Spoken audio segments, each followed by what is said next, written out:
من حرث الوحوش والشياطين والحب والجمال بين صراع النور والظلام منذ 1000 سنة.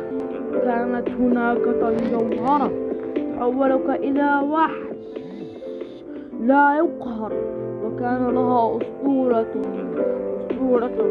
يوشع.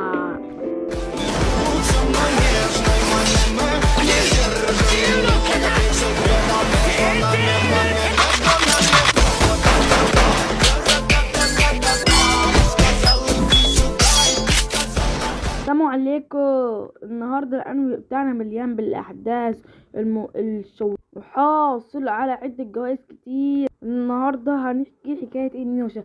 ده هو انيوشا، يعني وحش نصه بشري ونصه هجين. هو بيحاول يسرق الجوهرة اللي بيسموها جوهرة النفوس الأربعة عشان يحول نفسه لوحش كامل، عشان يبقى قوي ومحدش يقدر يهزمه. بينجح فعلا انه يسرقها، لكن هو بيهرب بيها.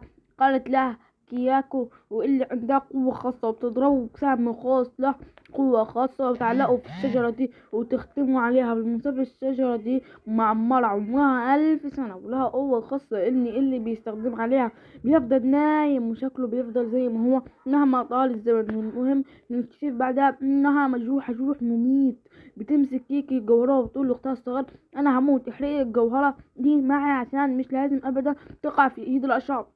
بتموت فعلا، واختها بتنفذ وصيتها. بالمناسبة كانت هي اللي بتحمي الجوهرة من الوحوش واليوكا والناس واي حد بيحاول يستولي عليها عشان يستفيد من قوتها ويستخدمها في اعماله الشريرة. نيجي بقى اللي عايشة في العصر الحديث بعد عصر بحوالي 1000 سنة، وهي قاعدة مع جدها وهو بيحكي لها عن الجوهرة واصلها وفصلها. هي دايما كده على طول، جدها بيحكي لها على اصل وفصل كل حاجة، او هي باين عليها مش مهتمة خالص. تلعب مع بيبو القط بتاعها بالجوهرة، وبعدين بتقاطع جدها وبتسأل لا انت عارف بكرة ما هي جدي. فجدها بيقول لها معقولة انسى عيد ميلاد حبيبتي يا حبيبتي؟ طبعا جبت لك هدية، اتفضلي يا حبيبتي. جدو اهدي اتوقعش هدية عيد ميلادك. هي طبعا بتتصدم وتدي الهدية لبيبو قطها بتاعتها عشان ياكلها. وبعدين هي رايحة المدرسة الصبح ومعدية جنب البير اللي موجود عندهم في البيت. بتلاقي اخوها الصغير واقف وهو خايف مرعوب، وبيقول لها ان القطة بتاعتهم دخلت جواها، انه مش لاقيها، وانه كمان سمع اصوات غريبة طالعة من البير. لكن كجوي بتطمنه بتقول له ان اكيد الاصوات دي صوت صدى.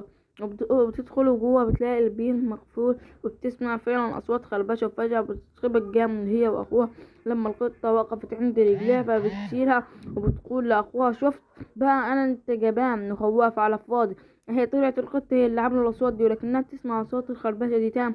تأكد المرة دي انها طالعة من البير، لكن الوقت كان فات. وفجأة بيتكسر غطا البير وتطلع ايدين وحشيتين، فبتاخد كازينو وهي تنزل جوا البير تاني. وكده مصدومة مش فاهمة في ايه. فجأة بتبص وراها بتلاقي 44، لكن شكلها غريب وكبير جدا، وكان عندها واحد وعمالة تقول لها اديني الجوهرة معك، انا حاسة بيها اديهاني. وطبعا كاجنو مش فاهمة اي حاجة من دي وايه اللي بيحصل ده. من كتر خوفها زقت 44 بايديها، لكن اكتشفت ان ايديها فيها قوة جدا، قدرت انها تبعد 44 عنها. وهي بتنزل بهدوء على ارض البيت، وفي عز ما هي مرعوبة ومصدومة مش مصدقة. بتقول نفسها اكيد ده حلم، لقيت ايد 44 جنبها فعلا. فترعب ان كل ده حقيقة مش مجرد الحلم.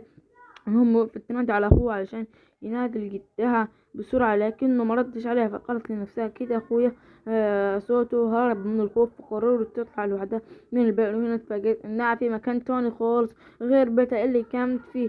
ففضلت تنادي وتدور على مامتها وجدها وحات بيبو، محدش بيرد عليها. وفجأة وهي ماشية في الغابة لقيت قدامها الشجرة المعمرة اللي عندهم في البيت. فرحت جدا وقالت لنفسها انا كده قريبة من البيت، وجريت عليها. لكن انها اتفاجئت بشأن غريب، هو اللي هو انيوشا مختوم على الشجرة، وانها مستغربت من شكله جدا، وخاصة من ده اللي شكلها مش ودان بشرية. وبقيت مش فاهمة حاجة.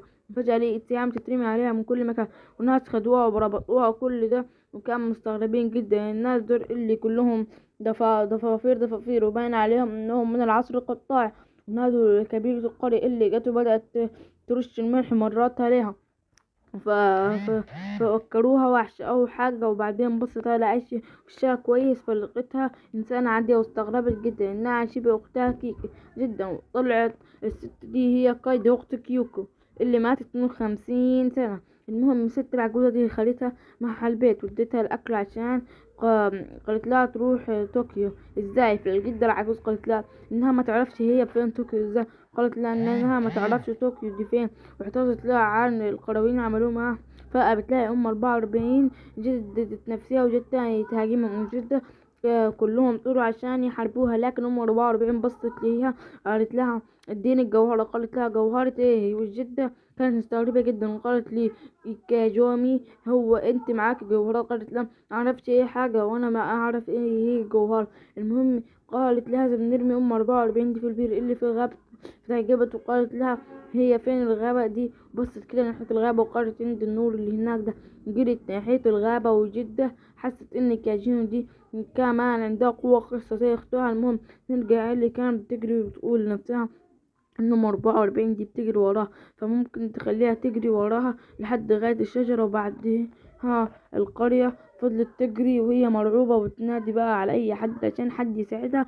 هنا نيوشو هو بيقول لنفسه ايوه هي دي فعلا كيكي اللي قيدتني. وبعدين بيحاول يشيل السهم اللي ختمه، لكن مش بيقدر يشيله. فجأة وهي بتجري بتلاقي نفسها قدامه، فبيبص لها باستغراب لا بتجري ليه يعني كيكي. بيقول كيكي مش قادرة على 44 ده، مستغرب انه ما عنده حق. وهنا بيخلص الانمي بتاعنا. لو عجبك بالانمي ما تنساش اللايك والاشتراك في القناة، ويلا سلام.